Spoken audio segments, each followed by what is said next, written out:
Here we go. D4, we'll just give a moment of silence for the fact that Danny was right about that. You were right not only about that, but about the general opening, which was a Catalan.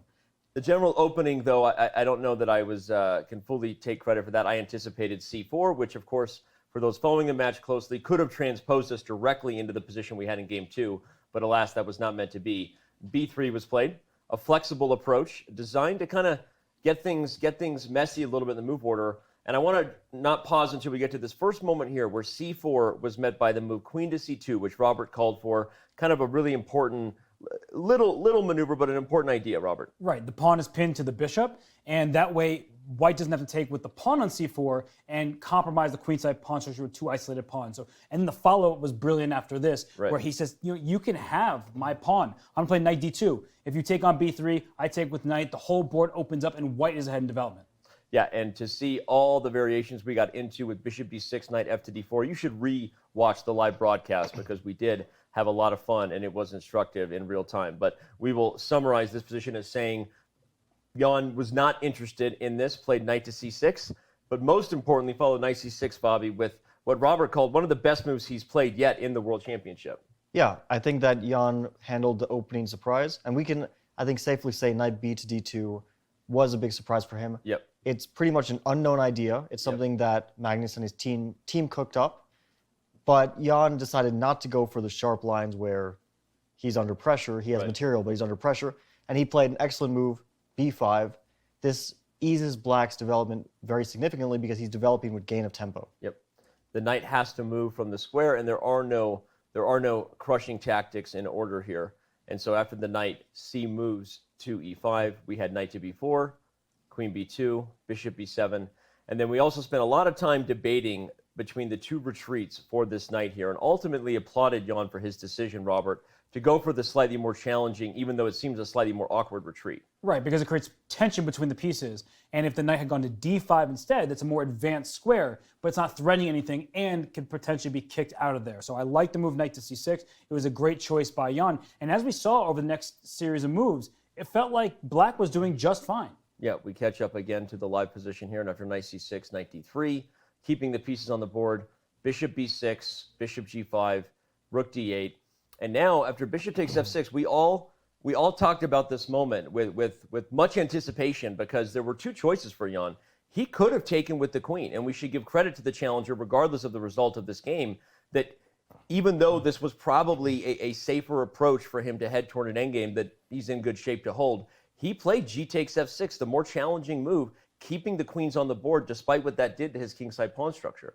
Yeah, g takes f6 was a brave decision. Yep. I think, in hindsight, if we had seen queen takes f6, we might have seen a different result. Yeah. It was a safer option, but to his credit, and Jan mentioned this in the post-game press conference, that he felt like he was the one who had chances to play for an advantage. And that's why he played g takes f6, because clearly this is an ambitious move. Yep. Keeping the queens on, basically to say, yeah, my kingside is a bit weakened, but your queen on b2 is, for the moment, extremely misplaced. Yep. And I can try to play aggressively in the center. Right, and after rook to c1, he did play aggressively instead of with knight to d4, although, as we commented on, there is a debate that despite g takes f6 being the more aggressive dynamic try, maybe he could have kept some pieces on the board with something like e5, but obviously very double-edged and risky to go for something that has positional weaknesses to it. So we'll kind of let that pass and go for the next critical position. Just to mention that Jan did say e5 might have been a better option. Okay, yeah, in the press. He did mention this move, so maybe that was one of the moments, not a big moment, but one of the moments when he could have tried to press for more. Yep. Okay, he did not. He played knight to d4. The trade occurred on d4. And after queen to a2, bishop takes g2, we were still, while we were kind of sensing, Robert, that if we got an endgame, this knight might be the better minor piece than the bishop, this was still a position that Black was in control over. Yeah, it's something that I highlighted early, that the light square knight on d3, protected by a pawn, the bishop can't kick it out. The bishop can't really threaten anything. That said, with the queens on the board, the knight doesn't have access forward, and white needs to care about the king. So I think that with the activity that Black has in the position, it's definitely fine for Black, but the way Magnus played it, it begged questions out of Jan that resulted in a material imbalance. Yeah, you start to see that right away, because after the move queen to c2, which opens up the possibilities, as you said, if the queens come off the board, you already start to like white a little bit more. And then after a5, rook to d1, you're really preparing to get the queens off the board with Magnus's next move, rook to d2. This defends the queen. It defends the e2 pawn, really opens the idea for this knight to move. Ideas like queen to c6, for example, if bishop b6 is played, we might have seen a move like this. We spent some time analyzing that. And did that force Jan's hand? Was this not something he wanted to go for? We saw both players asked about it. And Jan said he thought rook to c8 was okay. Magnus said he thought it was okay, but that it was more okay for white. I think that this was the first huge decision, and Jan, to his credit, took a very brave one. Yeah. He imbalanced the position. Before this move, it is very roughly balanced. And black, I think, has a number of moves which keep it in balance. I think I heard mention of the move b4 in the press conference. And maybe this was a very concrete way of trying to simplify everything, because if the bishop gets to c3, black is doing very well. And if white takes on b4, queen takes c2, rook takes c2, or maybe Bishop f2 check, right? Bishop takes f2 check, in fact. This is the first idea. And black takes on b4. And then you take. And equalizes completely, maybe even more than equalizes. So this is probably one of the only lines we actually didn't look at in live fashion. This maybe is what black should have done. So Jan decided maybe against this, or maybe he didn't spot it. But rook c8 was a brave decision, perhaps one which, in hindsight, he may regret slightly. Yeah. And rook to c8, though it was mentioned by Ifan, of course, Ifan joins us daily. If you're not tuning in for that, that's a you problem. But it doesn't mean that it wasn't without great risk. We now had the imbalance that is going to set the tone for the rest of this Coinbase Rapid Recap, because it was very instructive and dynamic to see how the two rooks and queen battled it out. But again, in hindsight, maybe now we agree with Magnus that white was the one with better chances. And I agree with that from the beginning. As soon as we got to this position and we just see the next move, queen d5 and b4, a4, now we have a set pawn structure on the queen side. The pawn on a3 is vulnerable because that's a dark square bishop. At some point, bishop b2. Also, the queen can come into b3. But what I was advocating for was rook c8 back to c2. And we know that later in the game, that was even more powerful for white. But the point that I was making is that black actually can't threaten anything. And if white gets several turns to protect a3, maybe bring that knight forward into c5, in many of these positions, two rooks are better than a queen, because two rooks can team up on a square and a queen is a lone piece. It's very valuable, but it doesn't have the benefit of joining forces with another because there's not enough material remaining for black. And another idea you highlighted, and Fabi, of course, was right there with you, and we're going to see lots of variations that display that. Black's long-term weaknesses on the king side, even if they're not an issue in 5 moves, in 10 moves, in 15 moves, they will be an issue at some point. It's only a matter of time for white to coordinate and defend the threats, as you said, on the queen side. And that's kind of what we saw here. E3 was played, bishop e5, and then h4. h5 was a quick response. And after king h2, a slightly curious bishop b2 really forced us into variations where Magnus, he actually missed his first opportunity to maybe put the game away. And that was actually with the move rook to c5, followed by rook 5 to c2. Bishop b2 was a very serious mistake, but not one which was obvious. And I don't think that, well, we heard from Magnus that he didn't see this idea after bishop to b2. Yeah. I think maybe Jan spotted it only after he played bishop to b2.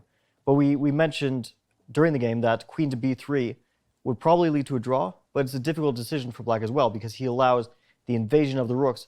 Knight takes e5, f takes e5, rook c7. Oh, yep. Queen takes a3, rook 2 to d7, queen takes b4, rook f7. It's very, very close to being a mating attack, but after king to g6, rook to g7, king to h6, we could not find any way for white to continue the attack besides to go for a perpetual. But it's very understandable that Jan didn't want to go for this, where white has a safety net of a draw, and it's also difficult to be completely sure that white doesn't have more. And on top of that, the sort of winning strategy that white had was like 8 moves down the line and included some sacrifices. So if we go to the rook c5, rook c2 moment that Was actually played in the game. that was here. Or not played, yeah. Right, rook c2 is what we were looking at. There are all these variations which we did analyze. A bishop takes a3. We talked about knight to f4, queen takes b4, and here after rook d7, e5, we were struggling to figure it out. But after knight h5 check, king g6, I believe the move rook c6, you're giving up your knight on h5, and you're creating a mating net, which doesn't look immediate, But the king is in trouble, and look at black's pieces. The queen on b4, the bishop on a3, not helping to save that king, and that's really hard to spot from so many moves away. So the criticism when you have the engine evaluation with you, I know we were talking about rook c2. We didn't see it all the way through, but we liked the dynamic chances. But look at how difficult that variation was in Magnus's immense time trouble. Yeah. I would say that even if you spot this, even if you calculate all the way through, and Magnus only had 3 minutes to do so, it still doesn't seem clear, because let's say you win the queen for one of white's rooks. Black still has 2 connected passed pawns on the queen side. Yep. Even there, you're not 100% sure that you can stop those pawns or advance your pawns in time. So this was immensely difficult, but it was a big chance anyway for Magnus. Yeah, well said. And this moment, instead of the move rook to c2, was met with rook to d1, which, as you can see, again, ignoring the eval bar, knowing how difficult this was, especially given the time pressure the players had, set us down a new time scramble where suddenly we were talking about maybe this was going to be a game for the challenger. He captured the a pawn and is now going to win the b pawn by force, or so we thought, after the move e5, rook c2. This was, in hindsight, maybe the last real opportunity that Jan Nepomniachtchi had. Yeah, bishop takes b4. We were screaming for that move, and it's begging to be played in this position because the knight is pinned to the rook, and now black can safely retreat the bishop, try to put the pawn in a3, and it's a much better version of the game because instead of taking on b4, what ended up happening is that Jan lost his e-pawn, and that left him with such a horrible pawn structure in the resulting position that even though the evaluation, it's remained level, his task is so much harder because all of these different endgames, even if white gives away some material, the pawn structure is so bad that a rook and a knight can dominate against the queen. Foreshadowing you are, for those who might be watching this Coinbase Rapid Recap on our YouTube channel in terms of what's ahead. All right, again, Nepomniachtchi did not capture on b4. He played the surprising queen d5, and after rook d to d2, which credit to Magnus, he found this move in no time, and a very difficult and subtle rook coming forward. But as you said, in hindsight, kind of the only move, and suddenly you realize this bishop is trapped unless you're going to get rid of the knight. But getting rid of the knight requires you making a weakness with the e4 pawn advance, and suddenly everything is changing. I think we should mention e4 was probably a very big mistake. Okay. It was understandable that Jan didn't want to go for bishop takes b4, rook d to b2, queen takes d3, rook takes b4, where white wins the a4 pawn and can only play for 2 results. It's difficult to foresee if white can actually make progress here, but I don't believe white can. And if he were to go for this, I don't think his defensive task would be too difficult, because once you get here, black really doesn't have too many more difficult moves left. Yep. Black simply has to keep an eye on the f2 pawn so that white's rooks can't get too active. If he had done this, I think that we would likely have seen a defense by Jan. And it was move, I believe, 38. I was just about to say, he was also under time pressure. He was, and you're entering a point of no return, because once you get here and we sell those trades, then it's either you're holding, which doesn't initially look like it because your pawn structure is bad and the rooks can team up, but it does in fact appear that you end up holding, right? So with the analysis, with some calculation, he didn't have enough time to calculate all the way through, so e4 was an understandable mistake from Jan, but it put him in some tremendous pressure, and that resulted through the rest of the game. Yep. e4, knight to c5, queen takes b4. And we spent a lot of time analyzing another maybe fun opportunity Magnus had, which was this surprising rook d to c2, where despite what it looks like at first, black's pieces are actually frozen in place. And without any ability to move out, we're going to get variations where, let's say, the pawn is protected with f5. White is able to rid the queen side completely of pawns, and we spent a lot of time analyzing that this endgame, unlike with the pawns on e5 and f6, which do prevent the rooks from being ideally coordinated, is probably winning for white. Again, a very, very difficult endgame, but back up and watch the show in real time to see Fabiano's full breakdown. Okay, Fabiano's full breakdown. That sounds like a... Hopefully not a full breakdown. Not a full breakdown. Magnus didn't play rook d c2. He took on e4, and after queen to b3, rook a to c2, we start to get into this struggle here where, okay, we were definitely considering the fact that it's now a 2-result position for white, but skeptical of how that was going to happen until one later critical moment. Go ahead, Robert. Yeah, I actually had mentioned this because I was looking at the weak pawn structure and thinking that white could give up a rook for the bishop and a pawn. It's something I mentioned during the commentary, and it's something you need to keep in mind, that just because a rook is more valuable and you want to keep a rook compared to a bishop and pawn, the resulting position leaves black no active play. So by eliminating that pawn, and it was a big mistake on Jan's part coming up, he allowed that pawn to be eliminated, and then he was really in trouble. Yeah.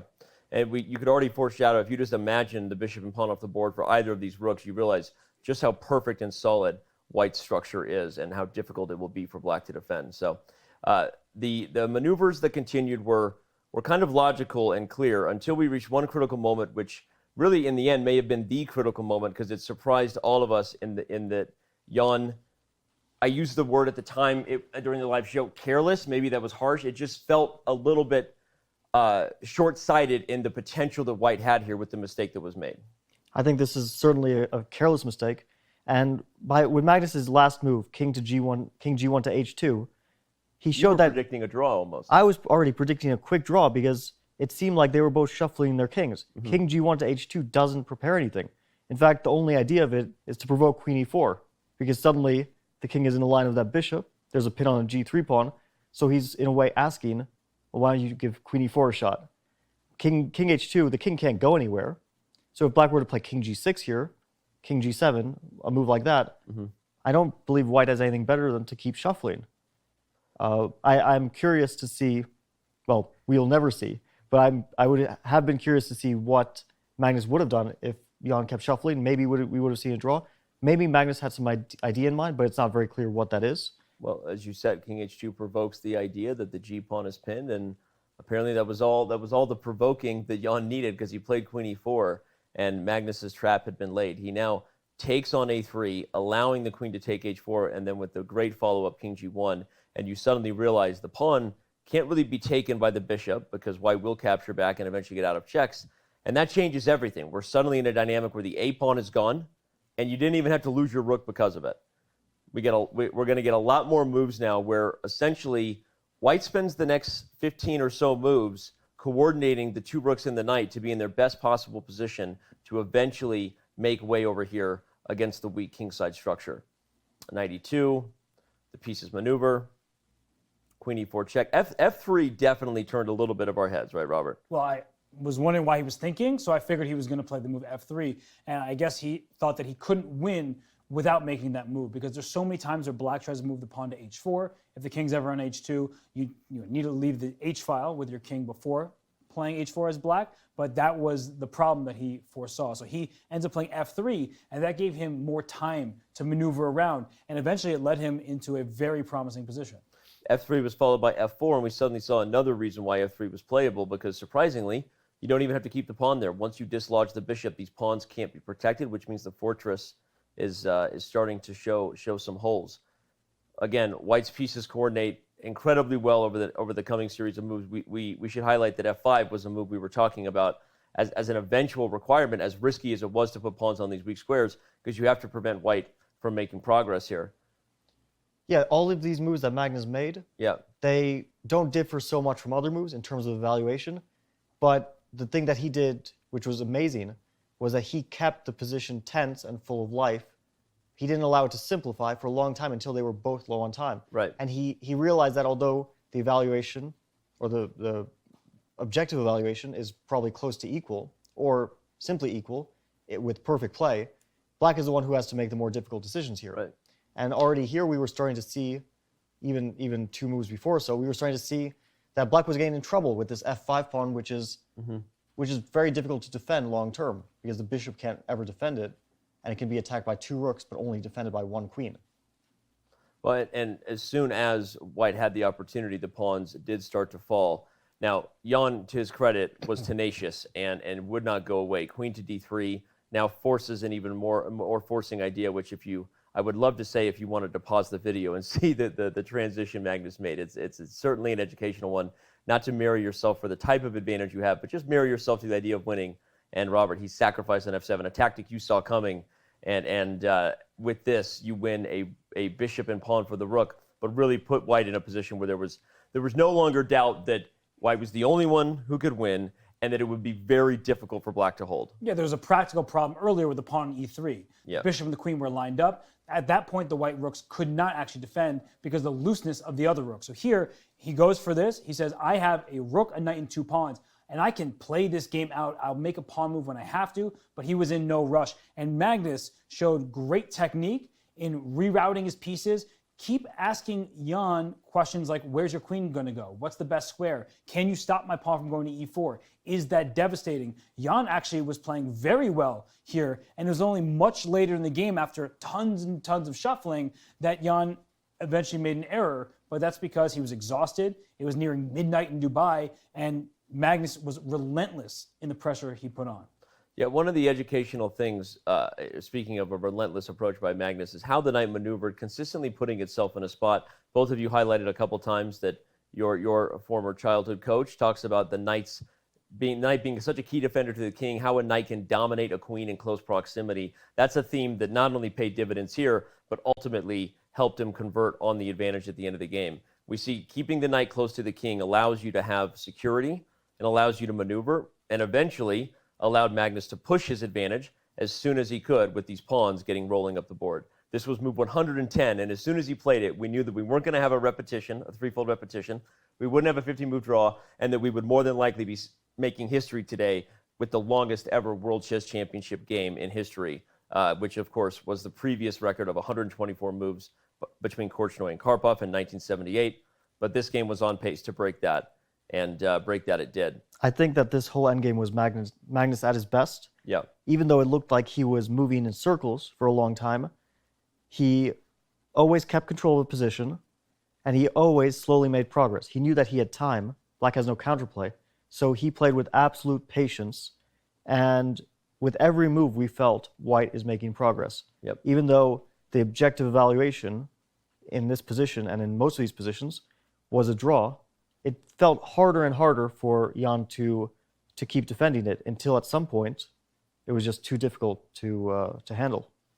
We're going to get to that point here in just a second, because as Fabiano and Hess were both saying, it was a difficult battle, and in fact, it was right here. This was the moment, and I'll let you take it away, Robin, and explain why the table base says black should draw this, but why that is a completely unfair standard to hold any human to. Yeah, it's pretty hard to hold the queen e6 against Jan, because you're putting the rook in a pin and you're bringing the queen to a place where it can deliver some more checks. The problem is knights are amazing at defending kings against queens because they cover so many important squares while blocking the file that the queen is on. So queen c2 or queen b1, those were necessary choices for Jan. That's why the only 2 moves that objectively hold the game, because the knight needs to remain protecting the rook, of course, but it also leaves many checks open. So if the king tries to run up the board too quickly, there are more checks to go. You can pin the knight, of course, like this, and so white isn't able to just run forward. And in the game after queen e6, we saw a very quick conclusion here, because up goes the white king. You get one more check on h6, and look at the knight on h5. Even if you're a rook or not an f5,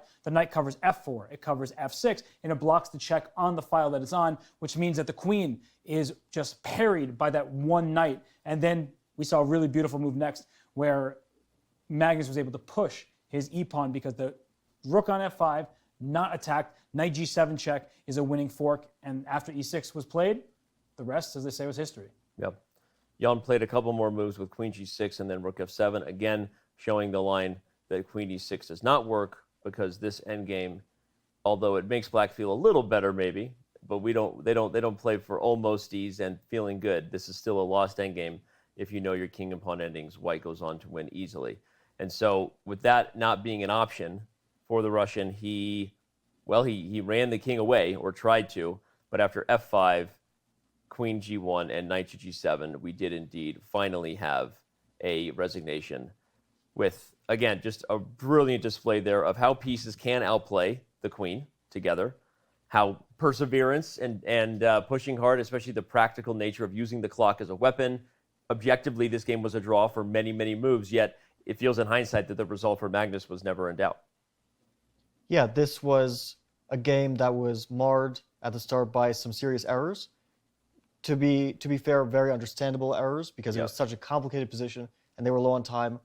But the end of the game was quite long. The last 50 moves or so was just absolutely brilliant technique from Magnus.